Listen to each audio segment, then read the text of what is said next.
Archaeological Cryptography, Week 1, Wednesday, April 15th. Today we're going to cover a few basic ciphers you'll need to know in order to most effectively complete your work in this class. The first of these is substitution ciphers, so called because they take the 26 letters of the English alphabet and replace each of them with a different letter from the alphabet, a letter from a different alphabet, or another unrelated symbol. The most basic of these is the Caesar cipher, also known as the shift cipher. It's of course named after Julius Caesar, who used a shift of specifically 3.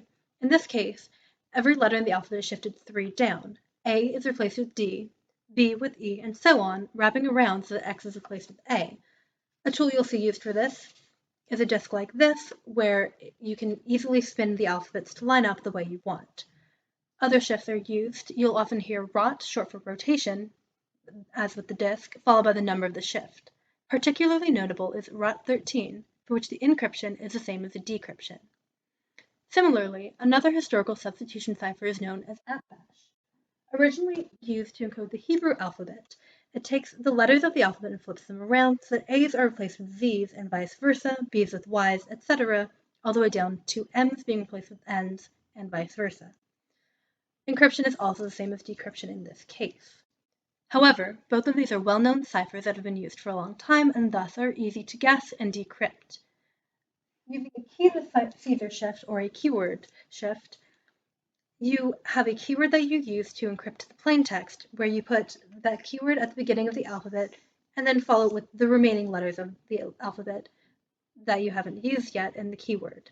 Then every A is replaced with the first letter of the keyword, every B with the second letter, and so on, all the way down to Z being replaced with usually Z unless the keyword or key phrase includes a Z, in which case it will be whatever letter is left that hasn't been used yet. Another option is simply to randomize your alphabet. This is difficult to decrypt unless somebody has a copy of the same alphabet. Now, the problem with substitution ciphers, also known as monoalphabetic ciphers, is that each letter is replaced with only one other letter. Frequency analysis and other strategies can easily reveal the alphabet that was used, even without knowing it initially. Polyalphabetic ciphers do not have this problem. They replace each letter with multiple different letters over the course of the message. The most famous of these is the Vigenère cipher. Now, one would think that it was named after someone named Vigenère, but one would be wrong.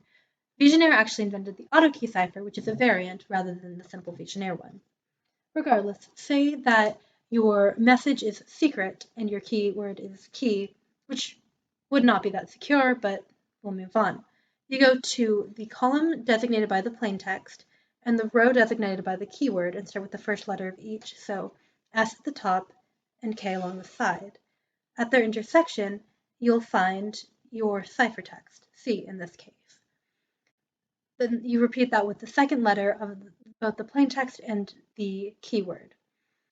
You repeat the keyword to fill the length of the plaintext, so the key in this case would go K-E-Y, K-E-Y. Basically a Caesar shift that changes with each letter rather than remaining the same throughout the entire thing. AutoKey, which is actually invented by Vigenère, starts out identically, but rather than repeating the key, it uses the plaintext itself to fill in the gaps afterwards. So if your message was secret, the key would become K-E-Y-S-E-C until every letter of the plaintext has been encrypted. Running key similarly uses a longer keyword such as a book so that it never repeats. The repetition of Vigenère is really its main weakness because that can lead to patterns if your plaintext is long enough. Gronsfield is another variant on Vigenère and it has a number as key rather than a set of letters. So if it was 1, 2, 3, 4, you would shift the first letter of the plaintext down 1, the second 2, etc., and repeat. It's equivalent to a Vigenère key of B, C, D, E. It only has, of course, 10 possibilities for each place rather than 26, so it is less secure than Vigenère, but numbers are often harder to guess than letters, especially because you can use a dictionary attack if you know that the keyword is a single word, for example. But perhaps you don't want to encipher your text at all. Maybe you just want to shift the letters around so it's harder to read what it says. That's also been done for centuries. The ancient Greeks used what's known as skittles in order to obscure messages.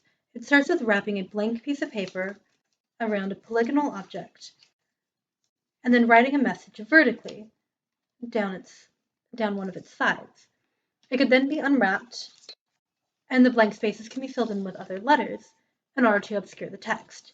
This could be copied onto another sheet so it wouldn't have the obvious markings of having been folded multiple times. Only somebody with the exacting skittily could wrap it around and decipher the message. Another form of transposition cipher is known as rail fence, where the message is written diagonally across successive rails. A rail fence cipher of 2, for example, looks like this. It would then be read across the top and bottom and written out that way. Only somebody who knows the number of rails of the cipher would be able to figure it out. For example, here's one with 4 and one with 3. Of course, the more rails there are, the longer you can make your message without having to have the rails be longer. Of course, there are so many other ciphers that have been used throughout time in order to obscure text. From the Playfair cipher and other polygraphic ciphers to the Vernon cipher, widely regarded as the perfect cipher, people have been obscuring their messages for thousands of years. These are just a few basic ones to help you get started. Further research can, of course, be done, and, of course, you'll have some practice on the puzzle sets in class. Good luck, and sign up for office hours.